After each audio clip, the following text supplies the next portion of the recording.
Olá, meu nome é Loreta, ginecologista e obstetra. Hoje eu trouxe o Dr. Leonardo, endocrinologista, para falar sobre o assunto de transexualismo. Falei certo agora? Sim, falou certo. Sim, já tá expert.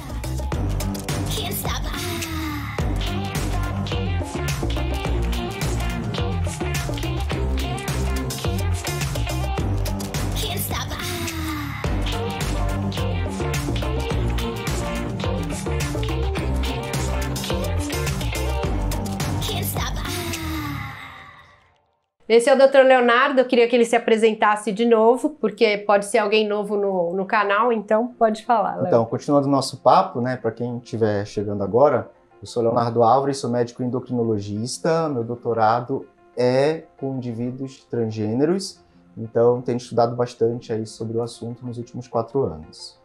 Léo, como você é especialista e a nossa referência para os pacientes que a gente tem de trans e encaminha para você, lá no seu consultório, quando você vai tratar alguém que vem encaminhado para você depois de toda aquela análise de saúde mental que a gente falou, qual o problema que a gente tem para tratar? Qual a minha dúvida?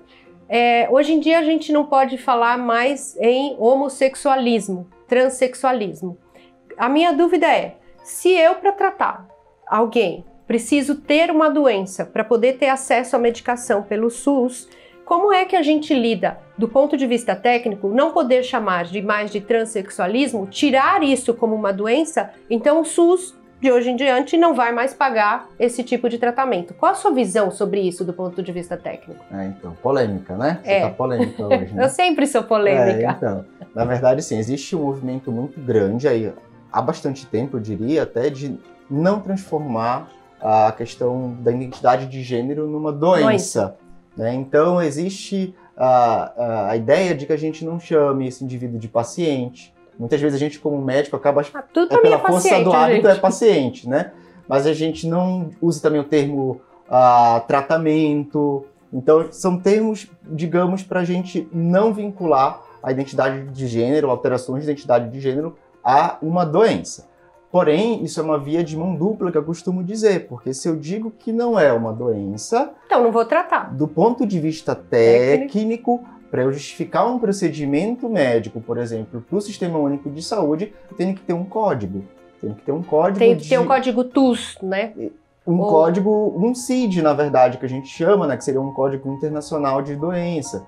Então, né, eu acho que isso tem que ter muita discussão ainda em cima disso, né?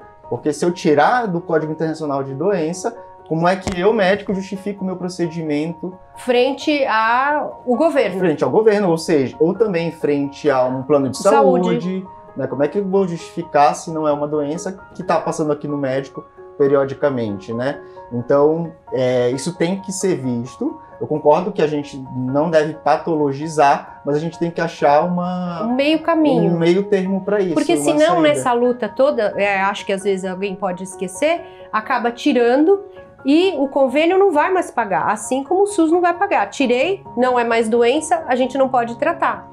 Né? Acho que isso é muito importante.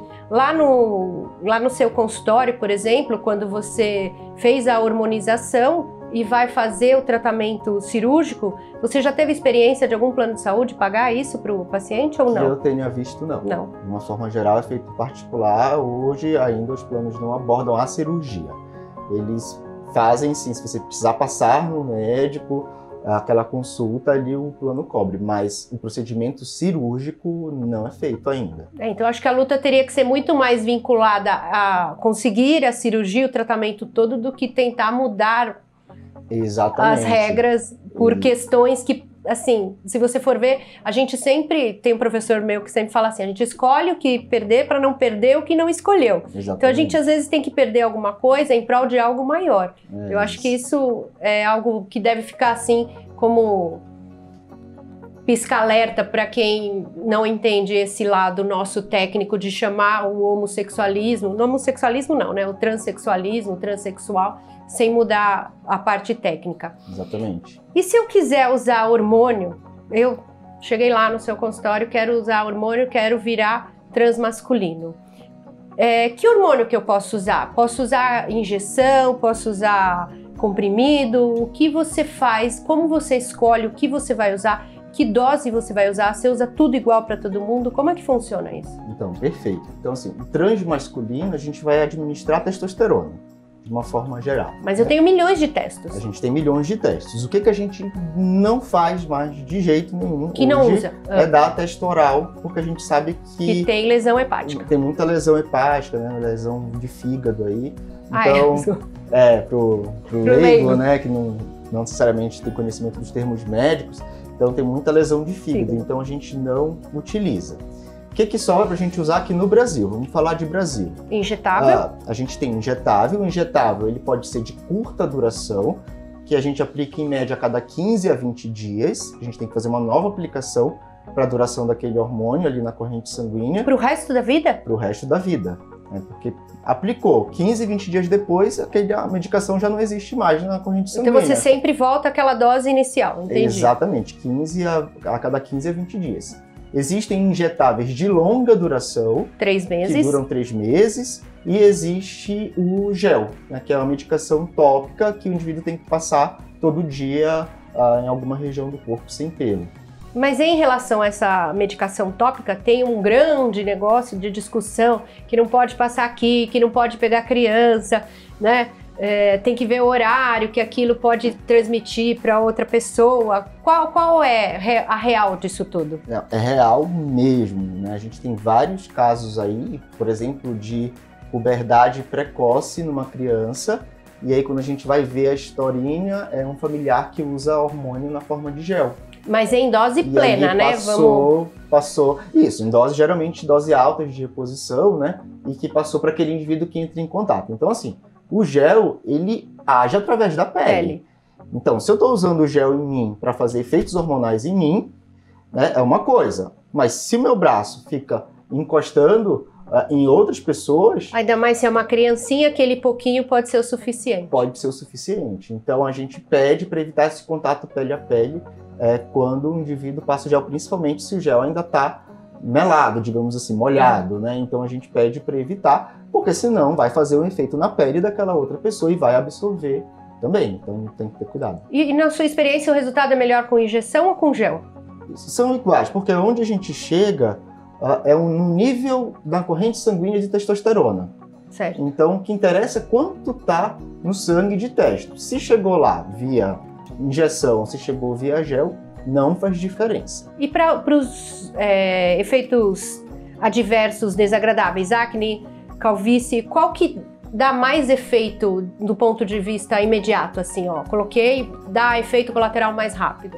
Não, esses efeitos eu diria que eles são iguais também, independente de como você administrou, porque ele vem muito do tipo do nível de testosterona no sangue. Certo. Agora existem alguns outros efeitos adversos que não são externos, que seriam internos, digamos assim, que eles estão mais associados à injeção de curta duração. Tá. Então, se fosse falar assim, qual é a que tem maior risco de efeito colateral? É a injeção de curta duração. Por quê? A gente aplica, ela faz um pico em 7 a 10 dias e depois cai lá no 15º, no 20º dia.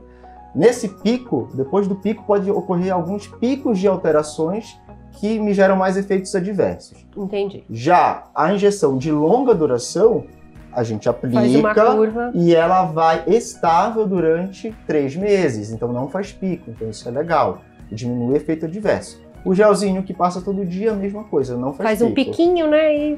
Exatamente, piquinho. Então é mais estável, digamos assim, e aí tem menos esses efeitos aí, alguns efeitos adversos. E em relação ao custo, tem diferença? Tem muita diferença. Ai, meu Deus, quanto? Infelizmente, o que eu falei que dá mais efeito adverso é, obviamente, o mais barato. Né? Então, hoje, a caixinha que vem 3 injeções de curta duração. Só lembrando, de curta duração, o indivíduo aplica a cada 15 a 20 dias. Geralmente a cada 15. Então, ali daria um tratamento de 45 dias, o paciente consegue comprar R$30, R$40 essa caixinha. Então, um preço bom.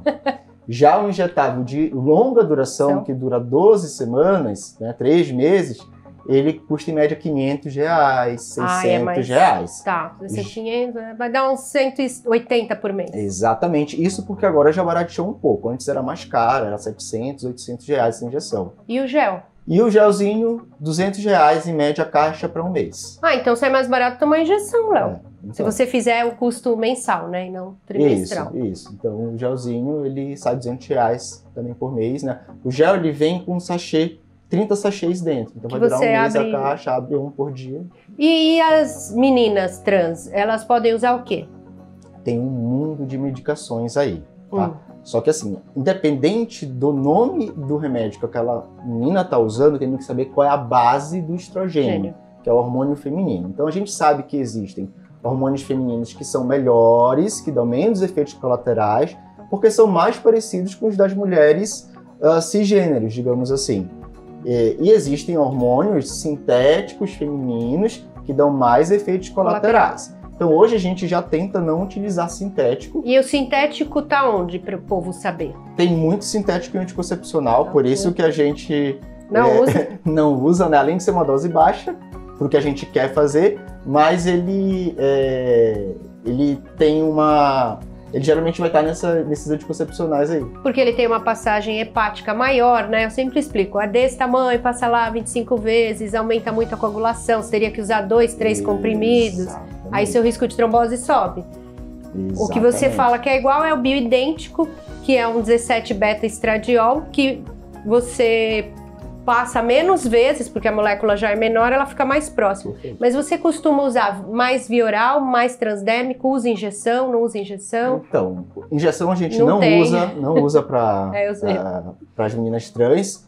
Meu sonho de consumo seria poder passar gel para todas as mulheres trans. E por que não passa? Porque também tem um custo um pouco maior, digamos assim, do que quando a gente vai comparar com o comprimido. Então, pensar que aquela pessoa vai utilizar aquilo a vida inteira pode fazer diferença, né? Entendi. Mas por que eu preferiria usar o gel? Porque o gel também não faz pico, não faz passagem hepática. O estradiol do gel é um estradiol muito bom, são estradióis muito bons. Então, eu preferiria utilizar.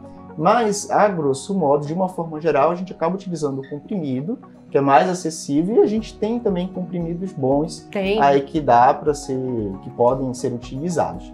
Só para você ter uma noção, Loreta, antes, quando a gente vai ler literatura sobre trans, se a gente colocar isso 20 anos atrás, ou seja, pouco tempo atrás, se utilizava muito estrogênio sintético, que é o estradiol, e muitas vezes com doses de 6 a 8 miligramas. Caramba! Não, tô acreditando. E aí, nessa época, a gente vê que tinha evento cardiovascular, tinha trombose. Exatamente. Hoje, a gente usa estrogênios muito melhores na dose de 1 ou 2 miligramas ao dia. E essas meninas acabam tendo uma hormonização mais tranquila. Mais tranquila, segura e com os mesmos efeitos que a gente deseja e que ter desenvolvimento de uma mulher normalmente. E quando você vai tratar esses meninos, essas meninas, vou entrar em outro tema que me surgiu agora, a obesidade é uma barreira importante? A obesidade, ela atrapalha, porque existem algumas moléculas produzidas lá no tecido adiposo, principalmente naquele dentro lá do abdômen, que não combinam muito com hormônio, digamos assim, né? Aumentam mais o risco cardiovascular, dá uma série de alterações, aumenta o risco de trombose, pode estar associado ao que a gente chama da apneia do sono, que também aumenta o risco de trombose, aumenta o risco de infarto. Então aquela pessoa ela acaba entrando num ciclo de inflamatório, que a gente fala. E o hormônio ele não combina muito com esse ciclo inflamatório. Então a gente, se possível, independente do uso de hormônio ou não, mas se possível a gente tenta diminuir essa gordura, principalmente a intraabdominal. Tá.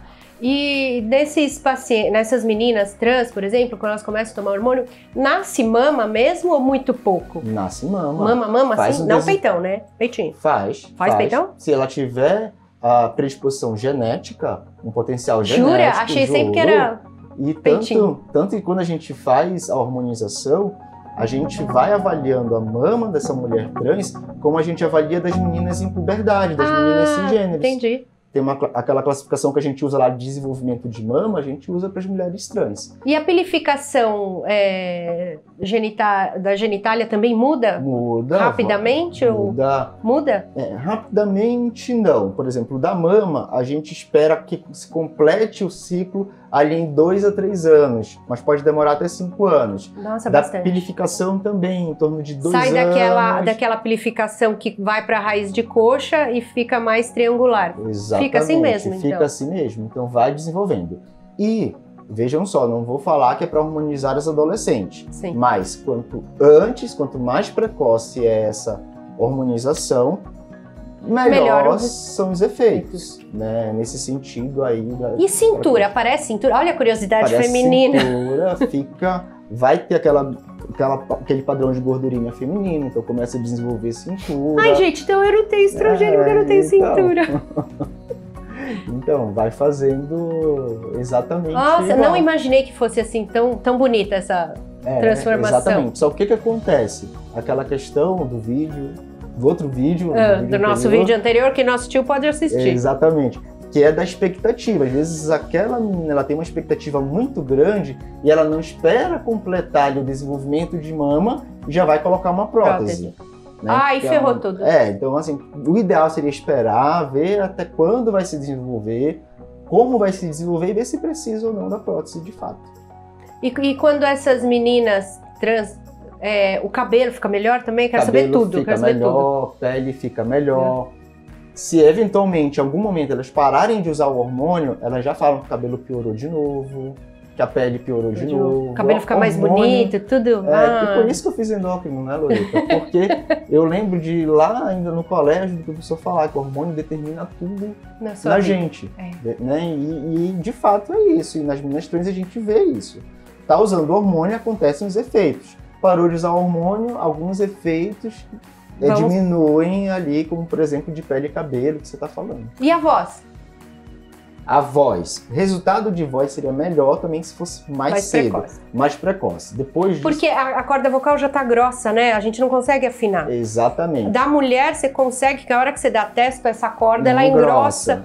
E aí ela, of course, é uma voz mais grossa. Mas a menina trans já tem a corda vocal grossa, então isso não regride. Exatamente, não regride. Não fica... É uma queixa frequente delas. Há alguns procedimentos médicos aí nesse sentido, cortar um pouco ali, específicos, mas a gente não vê isso de uma forma muito disseminada ainda atualmente, para saber, né, dos resultados de fato, se é o que se espera, se é o que se deseja, mas é feito. Lembrei de outra coisa. E o gogó?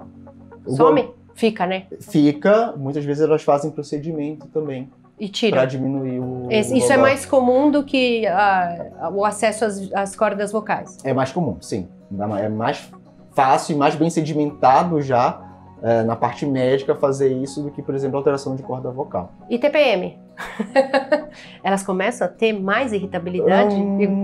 Não. É porque também o padrão... É constante, né? É verdade. É constante, assim. E o padrão que elas têm, por exemplo, de irritabilidade é no padrão prévio masculino. São mais... Entendi, verdade. Então, não tinha pensado quando nisso. tira a testosterona, parece que tá mais calmo do que antes. É porque tirou o efeito da testa. Entendi, verdade. E nessas meninas trans, elas também começam a se apaixonar mais por mulher? Igual aquele seu trabalho que você falou? Não? Não, para as meninas não tem esse relato, não. Ah, que coisa. Agora você vai ter que estudar e me falar na próxima vídeo. Então, a que gente tá pode acontecendo. fazer um estudo aí, né, a respeito disso aí. Tem muita coisa, é um campo muito grande, tem muito pouco estudo, tem muita dúvida, mas não há estudo, né? Então há um campo muito grande. E os estudos demoram, você tem que ver metodologia, né? Não é uma coisa tão simples assim. Gente, esse papo com o Léo foi maravilhoso. Léo, quero fazer outro papo depois desse aqui. Eu quero que você deixe seu Insta para quem te procurar, para algum paciente que precisar, para você poder ajudar essas pessoas que realmente você é a melhor pessoa para fazer isso. Então, primeiramente, né, mais uma vez, agradecer aí o convite. É um prazer para mim, de fato, estar falando sobre o tema, principalmente com você, que é uma pessoa querida. E o Léo não ganhou nada, gente. Então, não. Vem mesmo pela amizade, pela ciência, né? Que a gente luta. Mais do que isso, não precisa pedir muita coisa, né? Então, obrigado. E venho sempre que você pedir. Na próxima, eu posso vir para falar do estado da minha tese, que é de mulheres trans no esporte. Isso deve... e aquela discussão maravilhosa que a gente teve. Não vou falar agora para não dar spoiler. Porque tem alguns resultados parciais. É muito bom. Deixa o seu Insta pro povo te seguir. Meu Instagram, @Dr. Leonardo Álvares, S no final de Álvares. Pode seguir, gente, ele é maravilhoso. E se vocês tiverem alguma dúvida, uma sugestão de tema, pode deixar que a gente vai tentando buscar. Eu sempre vou buscar alguém que eu conheça, que tenha um bom conhecimento, tá? Aqui não tem nenhum interesse econômico. O único interesse nosso é divulgar conhecimento mesmo. Se você gostou, deixa um like, compartilhe com os amigos. A gente se vê no próximo.